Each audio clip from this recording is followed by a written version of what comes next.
बड़े दुर्भाग्य की बात है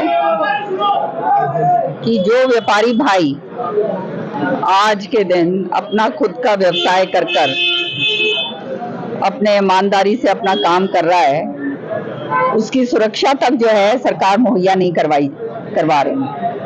महंगाई का आलम है, बेरोजगारी का आलम है, और ये लोग अपना काम धंधा करके अपना पेट भरते हैं और जो है दो चार जो इनके साथ नौकर लगे हुए हैं उनका पेट भरते हैं। पूरी तरह से कानून व्यवस्था इस तरह से विफल हो गई है।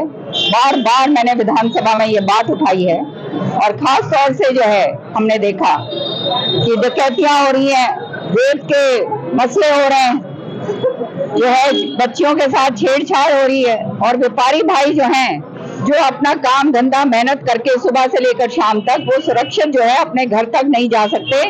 उन्हें ये नहीं मालूम कि उनका जो है कब उनके साथ लुटाई हो जाएगी। और यही आलम जो है आज यहाँ भिवानी में देखने को मिल रहा है। लगातार बार चोरियां होती आ रही हैं, और दुर्भाग्य की बात यह है कि मुझे व्यापारी भाइयों ने बताया कि कहते हैं किसी के उसमें वहां पे पड़ी हुए थे 55,000 रुपए पड़े हुए थे उसकी दुकान में, तो उससे कहा गया कि तू अपना पैसा यहाँ क्यों छोड़ के गया। तो अगर वहां ना छोड़ के जाए, वहां भी उसकी चोरी होगी, घर लेकर जाता है, रास्ते में उसके साथ वारदात होगी, घर में घुस के जो है डकैती करी जाती है। सरेआम जो है साड़ियों की चोरियां हो रही, सरेआम इस तरह से जो है व्यापारियों को प्रताड़ित करा जा रहा है। पहले ही जो है जीएसटी लगाकर इनका बुरा हाल कर दिया, सारा का सारा आधा काम जो है चौपट हो गया है, सारा का सारा। और सरकार अपनी पीठ थपथपाती है। विधानसभा के अंदर इस बारी जब मैंने ये बात उठाई तो पीठ थपथपाते हैं, कहते हैं हमने इतना जबरदस्त कलेक्शन करा है। और जब कानून व्यवस्था की बात आती है, कानून व्यवस्था की जो कॉलिंग अटेंशन मोशन मैंने दिया कि आज हरियाणा के अंदर सबसे अव्वल दर्जे के ऊपर कानून व्यवस्था पूरी तरह से ठप हो चुकी है, तो कहा गया कि ये जो है ये मुद्दा जो है ये इम्पोर्टेंट मुद्दा नहीं है। आपको मालूम होना चाहिए ये सारी की सारी बात जो है विधानसभा में कही गई है। अब आप मुझे बताइए, आज जो है पूरा का पूरा भिवानी का जो बाजार है, हमारा व्यापारी यहाँ पर खड़ा हुआ है, 3 महीने से ये वारदातें हो रही हैं, और उससे पहले भी वारदातें हुई हैं, कोई कार्रवाई नहीं करी जाती।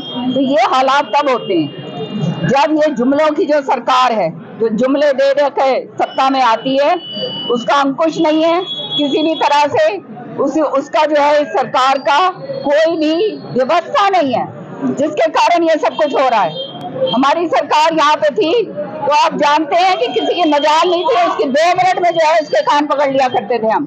लेकिन आज जो है सरेआम ये सारा कुछ हो रहा है, और इसीलिए जो इस तरह की जो ताकतें हैं वो जो है अपना जो है घिनौना अंजाम दे रही हैं। और व्यापारी भाइयों के साथ हूँ मैं पूरी तरह से।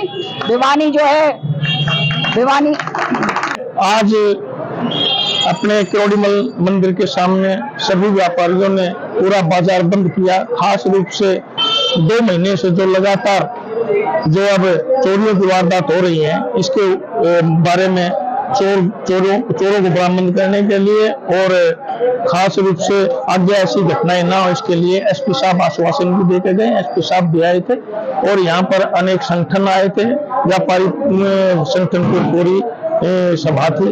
और मैं तो एक व्यापारियों के बारे में एक बात और कहना चाहता हूँ कि कल हम सब्जी मंडी के अंदर भी जो सब्जी मंडी बंद थी, क्योंकि सरकार व्यापारियों से 1 साल के लिए एडवांस में टैक्स वसूल हुई है। इसके विरोध में भी पूरे हरियाणा के अंदर सब्जी मंडियां बंद रही, और आज यहाँ चोरों की वारदात के वजह से ये जो आज व्यापारियों को नुकसान लगातार 3 महीने से हो रही है और प्रशासन उसको कुछ नहीं कर पा रहा।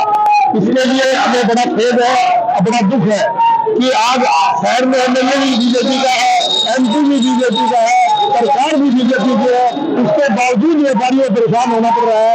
ये बड़ी शर्म की बात है, और नारी प्रशासन से बदला पड़ रहा है, और इससे ये साबित होता है कि एमएलए और एमपी की यहाँ कोई वक्त नहीं है, कोई प्रशासन उनको सुनता नहीं है।